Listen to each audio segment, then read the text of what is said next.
Bom, gente, então, segunda aula são os tempos fundamentais da técnica operatória.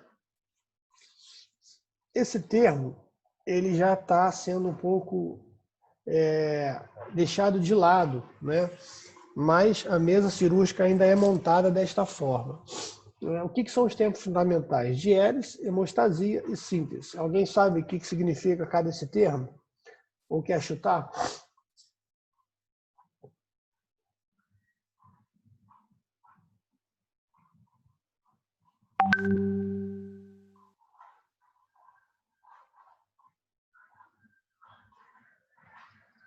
Diérese significa separação de tecidos, tá?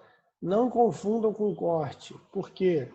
Porque nem tudo é corte. Eu posso separar um tecido sem estar cortando ele com uma tesoura ou com um bisturi. Eu posso separar um tecido com uma pinça hemostática. Eu posso separar um tecido com o dedo, tá? Se você separou o tecido, provavelmente vai o quê? Vai sangrar. Se vai sangrar, você tem que fazer o quê? A hemostasia. Você tem que fazer o controle do sangramento. Lembra lá na história da cirurgia, né? Era uma das maiores preocupações do cirurgião, era a infecção e o sangramento, né? Como que eu vou conter esse sangramento? Se você cortou, separou o tecido, sangrou, conteve o sangramento, agora você tem que juntar tudo isso, né? Que é a sutura ou síntese, tá? Por que esse conceito está um pouco alterado hoje em dia?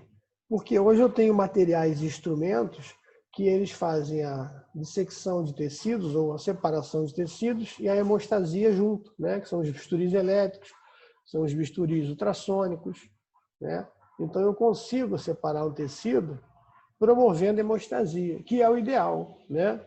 Quanto menos sangramento, menos complicação eu tenho na minha cirurgia. Não que o sangramento seja pequeno, vá alterar hemodinamicamente os parâmetros desse paciente, mas o sangue também é o quê? Meio de cultura, né? Então, quando a gente faz a diferença, vocês vão ver, a diferença é brutal. Fazer a cirurgia com bisturi elétrico e uma cirurgia sem bisturi elétrico. Formação de seroma, aqueles vasinhos que ficam sangrando no pós-operatório. Então, quando a gente usa bisturi elétrico, isso quase não acontece, né? Então, essa ordem está um pouco alterada, né? Mas a mesa cirúrgica ainda é montada de acordo com esses princípios, tá? Porque hoje, né, e sempre foi assim, se eu estou vendo um vaso, né, eu vou respeitar essa ordem, vou cortar o vaso que está ligando, está vascularizando um tumor, por exemplo, e depois eu vou cortar esse vaso e vou ligar esse vaso, vou suturar esse vaso? Não. Se você está vendo alguma coisa antes, você vai fazer a hemostasia prévia, preventiva, e depois você vai fazer o corte, a separação, né? Então, não é uma ordem que a gente siga constantemente, até por uma questão de critério, né? Se a gente está enxergando alguma coisa, você não vai cortar para ficar sangrando no meio da cirurgia para depois você não ter que pegar. É só por uma questão didática para a gente poder entender a ordem de montagem da mesa. Bom, dentro dos tempos fundamentais da cirurgia, nós temos a diérese, né, que é uma manobra que visa criar uma via de acesso através dos tecidos, né, ou separação de tecidos. Ela tem de vários tipos: pontiforme, incisional, secção, divulsão ou torção, tá? A gente pode fazer uma diérese mecânica, né, digital ou instrumental, ou a gente usa o dedo, né, secando como está aqui na imagem. Normalmente a gente faz isso aqui quando a gente vai castrar, né, para tirar o testículo do ligamento. A gente vou mostrar para vocês quando vocês tiverem aula de urinário, né, reprodutor. A gente pode fazer uma diérese com bisturi, né? A gente pode fazer uma diérese com uma tesoura ou até mesmo com uma pinça, tá? E eu tenho a diérese elétrica, né? Que usam aí o laser, que usa o bisturi elétrico, que usa hoje o bisturi harmônico, que é o bisturi com vibração ultrassônica. Eu tenho ainda o ligachu. Tem vários tipos de energia, tá? Que promove a diérese. A maioria desses mecanismos elétricos, eles promovem a diélise junto com a hemostasia. Tá? Eles podem promover somente, o bisturi elétrico, por exemplo, pode promover somente a separação de tecido. Ele tem uma função que é só corte, né? Mas a maioria das pessoas usa corte e coagulação. Não tem muito sentido a gente só cortar e depois vir coagulando. Se a gente pode cortar e coagular ao mesmo tempo, é mais ideal, né? Então, depois que você cortou, a gente tem que fazer o quê? Isso é um vaso, tá, gente? Vai sangrar. Se vai sangrar, a gente tem que fazer a hemostasia, tá? A hemostasia é dividida em temporária, tá? E definitiva, ok? A temporária é aquela que você vai fazer o controle do sangramento por um determinado tempo, tá? Tem diversas formas. Ela pode ser incruenta, ou prévia, ou cruenta. Incruenta é sem sangramento, né? Que é igual a prévia. Então, o que você faz? Você faz um garrote, né? Você passa uma... normalmente, a incruenta ou prévia é distante do foco operatório, tá? Você passa uma faixa de smart, né? Faz uma compressão ou bota um garrote com torniquete, ó, tá? De borracha, para impedir o fluxo sanguíneo naquela área que você vai operar, tá? Então, isso é caracterizado por hemostasia temporária e incruenta. A cruenta, a gente vai ver agora, tá? Isso aqui, a gente está falando de hemostasia temporária. Daqui a pouco a gente vai falar de hemostasia definitiva. Então, a hemostasia temporária, eu tenho, né? Falei aqui, ó, a incruenta, prévia e a cruenta. Agora vamos falar da cruenta, tá? A cruenta é na área operatória, tá? É no vaso que a gente vai operar. E também temporária, tá? O que significa uma hemostasia temporária? Que eu não vou destruir o vaso, que eu não vou amarrar esse vaso, eu só vou segurar ele por um tempo que eu preciso, tá? Você vai isolar um vaso, por exemplo, você vai trabalhar num baço, aí você quer, ou no rim, que é mais fácil, né? Que o baço tem muitos vasos. Você vai tirar um cálculo renal, tá? Você vai abrir o rim sem clampear uma artéria e veia renal, pode ficar sangrando, né? O que você faz? Pega uma pinça dessa aqui chamada Bulldog, ou faz uma faixazinha com a fita cardíaca, passa num equipo e prende para não machucar o vaso. Se você meter uma pinça hemostática direto no vaso, você destrói o vaso, né? Você destrói a camada íntima do vaso. Se destruir a camada íntima do vaso, acabou, vai trombosar o vaso. Então você tem que usar uma pinça ou um material que não machuque esse vaso. Então eu tenho as fitas cardíacas e tenho as pinças chamadas Bulldogs. E ainda tem uma outra pinça, que é a pinça chamada Satinsky, né? Que são a pinça Bulldog e a pinça Satinsky são pinças especiais para a cirurgia vascular. Você quer abrir uma horta ou uma cava ou uma porta, né? Porta é o vaso, né? Drena do sistema digestivo, você não pode abrir sem uma dessas pinças. Então você usa uma cava, uma Satinsky, para poder trabalhar nesse acesso vascular. E aí eu tenho as hemostasias definitivas, impede o fluxo sanguíneo de modo permanente no vaso sanguíneo, né? O que é? Por exemplo, aqui no subcutâneo, a gente cortou, não fica aquele sangramentozinho no subcutâneo? Você pega uma pinça aquela extremidade do vaso que está sangrando, ou você amarra, como está aqui, né? Ó, nessa foto, ou você amarra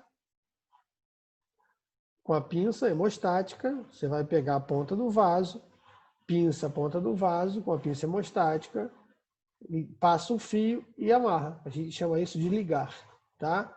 Ou você pega a pinça, pega a ponta do vaso da mesma forma, se você tem um bisturi elétrico, encosta seu bisturi elétrico na ponta da pinça, ele vai fazer a cauterização daquele vaso, tá? Se você tem um vaso prévio, ó, você faz uma transfixação, uma ligadura desse vaso antes de você cortar o órgão em questão, tá? Então, isso são hemostasias definitivas, né? Aonde pinçou o vaso, destrói o vaso e aí acabou, né? Você não pode mais utilizar aquele vaso. Você não pode, por exemplo, pinçar um rim com uma pinça hemostática, tá? Você tem que pinçar com uma pinça vascular. Ficou claro? Então vamos lá. E aí a gente tem o quê? A síntese, tá?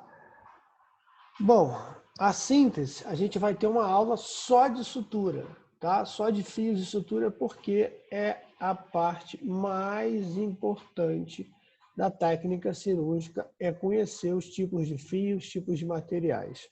Lembra lá na história da cirurgia, por que que contaminava, por que que abria os pontos? Vocês lembram ou não? Não. Qual era o fio que eles usavam para fazer as suturas na Idade Média?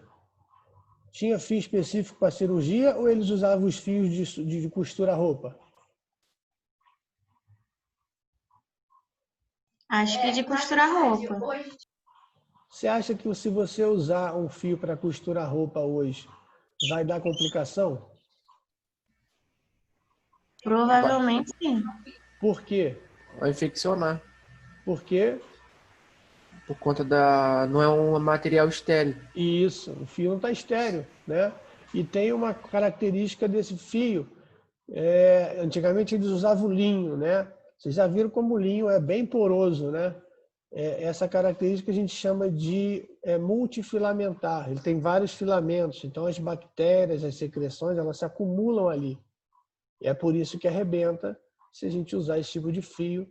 Então é por isso que a gente não deve usar fio de pipa para costurar cachorro, gato, periquito e papagaio. Ok? O fio não é estéril. O fio mas eu esterilizo. Ok, mas você não deve usar um fio multifilamentar absorvível na pele, porque ele tem essa característica de muitos filamentos, acaba contaminando, por mais esterilizado que ele esteja, que vai ficar na superfície de contato, o bicho deita no chão, o bicho lambe, mete a boca, né? Então, não se pode fazer uma sutura externa com fio multifilamentar, porque ele tem uma característica chamada capilaridade, ele absorve fluidos, com isso absorve bactérias, e o antibiótico que a gente dá sistêmico nesse animal, ele não penetra nesse interior, e aí causa infecção. Então a gente tem que conhecer os materiais de síntese. Então a gente vai ter uma aula enorme só de síntese, tá? Mas o que eu queria colocar para vocês sobre síntese, que está na ordem, né? Síntese são as suturas, né? A gente tem que fazer a reconstrução do tecido que a gente abriu. A cirurgia é uma especialidade aonde, para a gente curar, a gente tem que causar um dano, né? E esse dano tem que ser o mínimo possível, né? Para que não tenha muitas consequências aí no meu pós-operatório. E esse dano tem que ser consertado com materiais adequados, senão a gente volta para a Idade Média e vai fazer um monte de besteira, né? O nó é um segmento de fio, né, que a gente passa entre duas extremidades abertas do tecido com o objetivo de unir essas bordas, tá? E um nó, ele é composto de 3 seminós, a gente vai ver, né? Então, um nó cirúrgico é composto de 3 seminós. A sutura cirúrgica, né, é composta de um conjunto de pontos que serão aplicados no tecido com o objetivo de unir, fixar e sustentar aquela sutura, tá? Então, a gente tem o objetivo de promover a sutura cirúrgica de aproximar as bordas que foram lesionadas, seja cirurgicamente ou por algum trauma, tá? Quando a gente der tecido tegumentar, a gente vai ver que existem técnicas e formas de fechar feridas abertas, né? Você chega numa fazenda, o bicho está lá com um lanho que foi um morão, passou num morão ou no arame farpado e cortou, não é só chegar e dar ponto, né? Dependendo do tempo de exposição, às vezes a gente tem que debridar aquela ferida, né, para poder limpar o tecido e fazer uma nova aproximação. Não é só, dependendo do tempo, se você só der ponto, aquilo vai arrebentar tudo. Então, às vezes a gente precisa debridar as bordas de uma ferida. O objetivo da sutura cirúrgica é facilitar, né, aproximar e facilitar a cicatrização. Então, eu também tenho que escolher um material adequado para facilitar essa cicatrização. Porque se você escolher um material, por exemplo, linho, né, ou uma linha de pipa, para dar ponto, que é um fio multifilamentar, você acha que vai facilitar a cicatrização ou vai dificultar? Vai dificultar, né? Aquilo é um corpo estranho contaminado vai dar problema. Então, é melhor nem fazer com aquilo. Escolha outro material, tá? Então, é importante a gente conhecer o material que a gente vai usar, né, e suas características para cumprir o objetivo de uma sutura, que é aproximar e promover a cicatrização.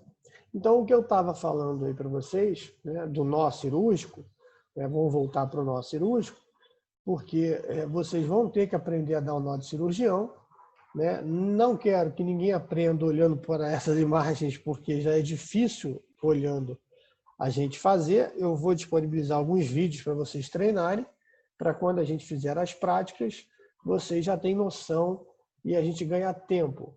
Eu vou disponibilizar vários vídeos, tá? Falar nisso nos vídeos, vocês já estão encomendando aí as pecinhas para a gente treinar a sutura. Quanto mais cedo vocês adquirirem isso, mais prática a gente vai ter. Então, tentem dar uma corridinha aí com isso, tá? Essa semana eu já disponibilizo o vídeo de nó, né, laçada manual, e os pontos simples, como é que eu dou um nó com o porta-agulha, tá? Para vocês irem se acostumando com os movimentos, e se alguém quiser arriscar de treinar em casa, vamos treinar em casa. Para quê? Para quando chegar na prática, a gente se aperfeiçoar. A gente vai ter que aprender, não tem problema se aprender sozinho, a gente vai fazer uma aula online disso, mas eu quero que vocês tentem, pelo menos, e tirem as dificuldades comigo. Se quiser fazer o vídeo mostrando para eu saber se está certo ou não, pode me mandar um vídeo, eu estou disponível o tempo inteiro, tá? Para a gente ganhar tempo. O objetivo de ir para a prática... Oi. Bom dia. Tem algum kit específico? Tem. No primeiro dia de aula, eu mostrei lá um kit da Sutura Skin, que tem porta-agulha, tem uma pinça e uma tesoura, e lâmina de bisturi e fio, tem que comprar. Agora, o fio não compra na Sutura Skin, compra na internet, custa R$30, R$40 uma caixa de nylon, de preferência nylon 3 zeros com agulha de 3 centímetros. Não comprem agulha menor que 3 centímetros, porque senão vocês vão destruir a pele de vocês, a pele sintética que vocês vão adquirir, tá? Tá bom. Quem sabe dessas, eu já passei na primeira aula, e a Ilana tem os contatos todos aí dessa parte, tá? Tá bom, obrigada. E tem alguns alunos também que compram, passam pela disciplina e tentam vender os seus kits, tá?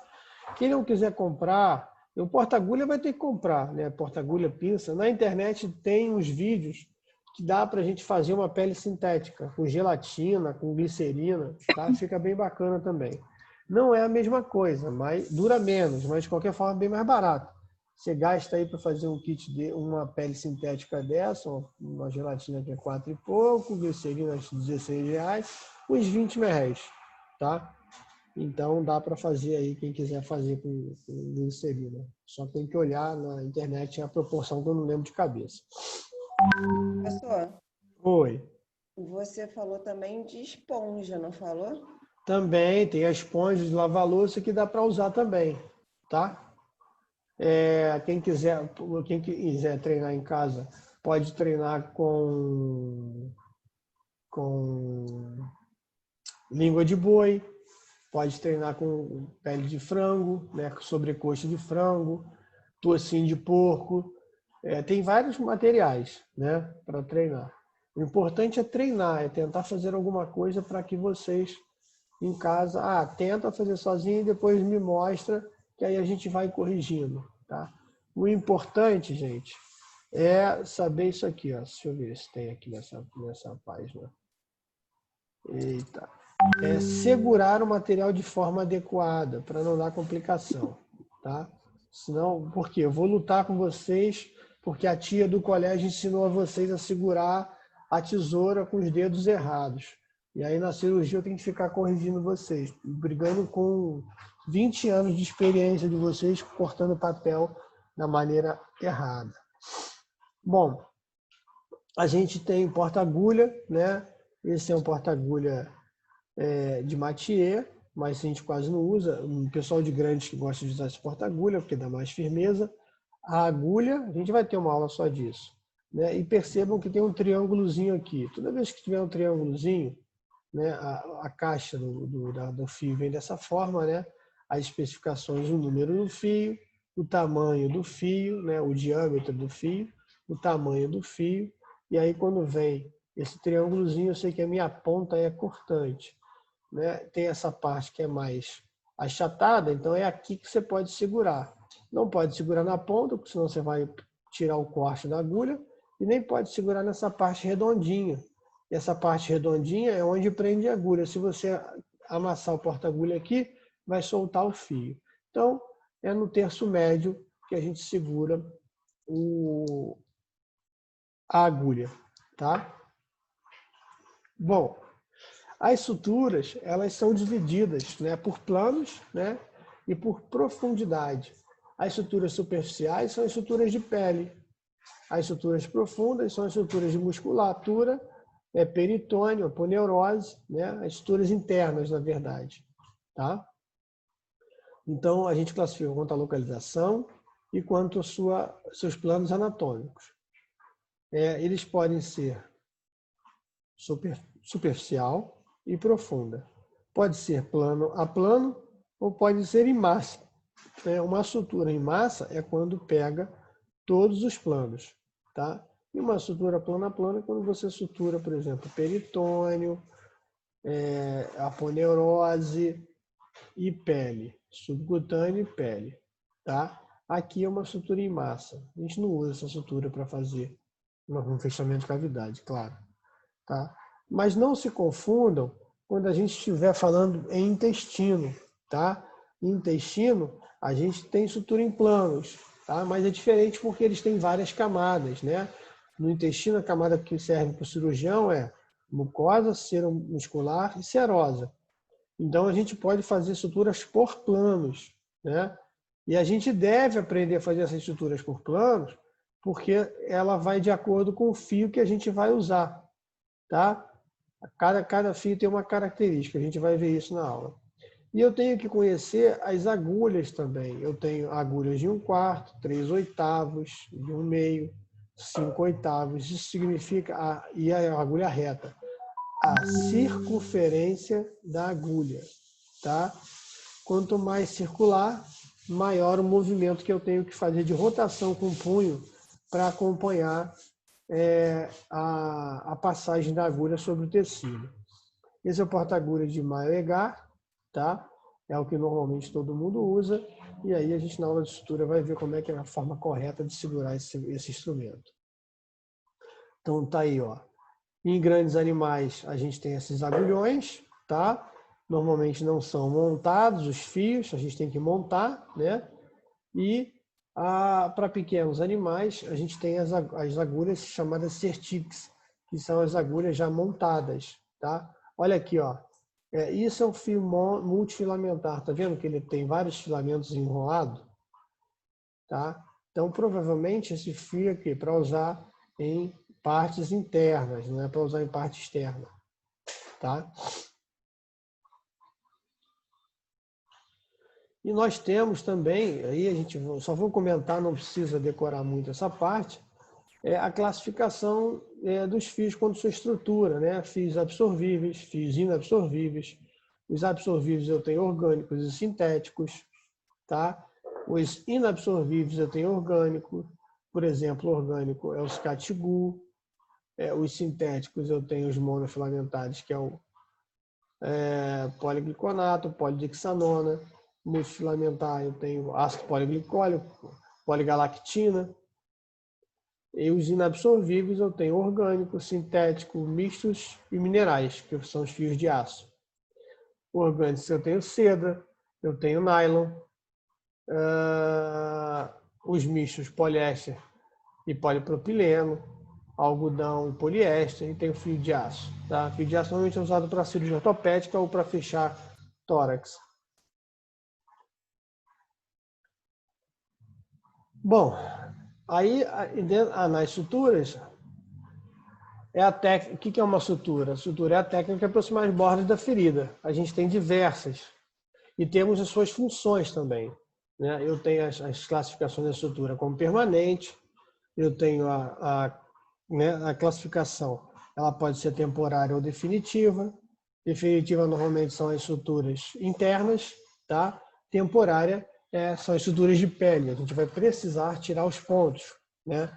Então, vamos começar a raciocinar. Nas definitivas, provavelmente a gente deve usar fios o quê? Absorvíveis, né? Porque você não vai abrir uma pele para tirar o fio que está lá no subcutâneo ou no peritônio. Então, de preferência, a gente deve usar fios o quê? Absorvíveis, ok? Porque tem animais que usam, tem pessoas que usam fios de nylon para fechar cavidade, por conta de custo, tá? E tem alguma justificativa técnica, sim, para a gente usar esse tipo de material. Quando eu tenho uma cavidade, por exemplo, uma cadela com piometa, com peritonite, normalmente os fios absorvíveis, eles são multifilamentares, tá? Então, a gente não deve usar um fio desse, a gente tem que usar um fio monofilamentar. Existem fios monofilamentares absorvíveis, só que são muito caros. Então, às vezes, a gente dá preferência de usar um fio inabsorvível, que é mais barato. Normalmente, a gente usa um prolene ou até mesmo nylon. Por quê? Porque a cavidade está contaminada. Por que a gente usa um prolene ou um nylon? Porque são monofilamentares. Eles têm um filamento só. Eles não absorvem secreção orgânica, tá? Então, tem menor chance de fazer decência de sutura ou contaminação dos pontos. Ok?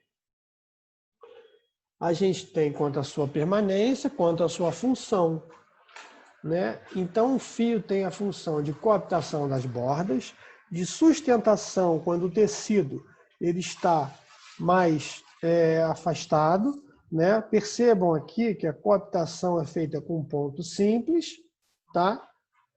E a sustentação com ponto com 4 apoios. Aqui, no caso, está usando ponto em U. E, em relação à sua função, ele também pode ser usado para hemostasia. Isso aqui é uma borda de um fígado, onde foi feita uma biópsia. Então, ele passou vários pontos em U, né, para fazer uma biópsia desse segmento. Então, quanto à função da sutura, coaptação das bordas e aproximação, sustentação para uma borda que esteja, por exemplo, você tira um tumor no braço, né, na pata do cachorro, aonde tem pouca pele, e aí fica com uma tensão muito grande. Ou um lugar que tenha dobras, né, de articulação, que vai exercer uma pressão grande. Se você usar um ponto simples, tem maior chance de romper do que um ponto com 4 apoios, que é um ponto em U, Donat ou em X, né? E hemostasia, né? Esses pontos de 4 apoio, quando você chega com uma ferida aberta, por exemplo, está lá no pasto, o cavalo se cortou, a vaca se cortou, e aí você tem uma ferida aberta, ou o cachorro chegou na clínica, brigou com outro, ou se cortou num caco de vidro no lixo, e a ferida está aberta, essa ferida provavelmente está contaminada dependendo do tempo, né, de exposição. Ferida aberta é sempre contaminada, né? E aí você não pode usar um material para aproximar as bordas desse subcutâneo. Quando você não usa um material para fechar, por exemplo, aqui, ó, essa sutura aqui do subcutâneo, aqui dentro, não é a do peritônio, né? Aqui essas bolinhas aqui representam o subcutâneo. Quando você usa uma sutura para fechar esse subcutâneo, você está diminuindo o espaço morto. Se você não fechar esse subcutâneo, isso aqui vai formar seroma. É aquela aguinha que sai quando a gente rala, né? Então, esse espaço tem que ser fechado. No caso de um cachorro ou um animal de grande porte com trauma aberto, com uma ferida contaminada, você não pode fechar esse subcutâneo com o fio absorvível, porque ele é multifilamentar, para evitar contaminação. Então, você dá um ponto com 4 apoios que você pegue todas essas estruturas, porque esse fio depois vai sair, porque ele é um fio de estrutura temporária, né? Então, e ele é monofilamentar, então vai evitar a contaminação. E ele também é hemostático, olha lá, ó. Se tiver um sangramentozinho nessa região, você escolhe um ponto desse e vai fazer a hemostasia. E eu tenho a técnica, né? Eu tenho os pontos separados e eu tenho os pontos contínuos. Os pontos separados estão aqui embaixo e a sutura contínua. Já de antemão, já vou dizendo para vocês a vantagem de uma e de outra. Tá? A vantagem do ponto contínuo, lembra lá na aula de cirurgia que eu dei da primeira, a história da cirurgia? Né? John Hunter, o que ele fez? Ele observou que o que acontecia com as suturas? Elas se rompiam, né? Elas se rompiam e eles achavam que... O John Hunter achou que era o quê? O tipo de sutura. Na verdade, era o tipo de fio. Mas ele passou a fazer o quê? Pontos separados. Se um ponto arrebentar, o outro ainda se mantém viável, né? O que não adiantou muito, porque a verdadeira causa da ruptura, né? E aí por isso que eu falo para vocês, escolhendo o fio com o diâmetro adequado, seguindo as técnicas de antisepsia e antisepsia, o fio provavelmente não vai arrebentar, tá? Mesmo fazendo uma contínua ou um ponto separado. Por quê? Porque o fio é adequado e não tem contaminação. Né? O que causa decência de sutura? Escolha errada do diâmetro do fio, contaminação e o nosso paciente metendo a boca no fio, né? Arrancando. Mas, de qualquer forma, a sutura contínua ela é menos segura. A vantagem é que ela é mais rápida de ser confeccionada, tá? Do que o ponto simples. Essa sutura contínua, normalmente, não é recomendada fazer em pele, tá? Por motivos óbvios, né? O nosso paciente mete a boca, arranca. Se ele arrancar um, vai arrancar todos. Então, fica aquela ferida aberta. Então, a gente prefere dar sempre pontos separados. Ah, professor, já vi muita gente fazer ponto de sutura contínua. Não é errado, é arriscado, tá? Eu mesmo faço, principalmente quando o animal está numa cirurgia de emergência, a gente tem que tirar ele o mais rápido possível da mesa. Por exemplo, eu estou com uma cadela com um corte, com um trauma, que perdeu bastante sangue, está hemodinamicamente instável, o que eu vou fazer? Eu vou fazer uma sutura contínua para ser mais rápido e poder tirar esse animal da anestesia o mais rápido possível, tá? Não é errado, mas é arriscado, tá? E tem a sutura também por planos, né? Planos individuais e suturas totais. Isso vai se aplicar mais em intestino, que a gente vai ver depois. Ok, pessoal? Alguma dúvida? Não? Não, tranquilo. Tranquilão? Tranquilo, professor. Beleza, então me passem os resumos. A presença vai ser contabilizada pelos resumos, tá? De qualquer forma, eu vou bater aqui uma foto de todos vocês para ficar registrado, para eu fazer O a resumo chamada. manda por onde? O resumo é um Google Forms que está no WhatsApp do Lucas, que ele vai encaminhar para vocês. Lá tem um lugar para você anexar o arquivo, tá? Pode ser foto, pode ser PDF, pode ser Word, o que vocês quiserem, tá? Então, manda até o finalzinho da noite, porque vale ponto esses resumos, tá?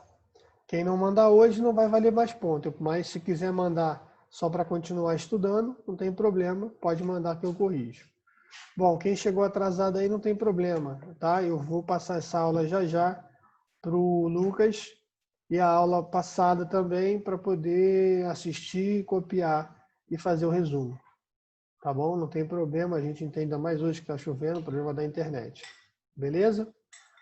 Então, pessoal, fiquem bem aí, tudo de bom para todo mundo. Se precisar de alguma coisa, é só mandar um zap aí para o Lucas ou para mim, tá bom? Grande abraço para todos, se cuidem. Obrigada, professor. Bom dia. Valeu, professor. Obrigado, hein? Professor, obrigada.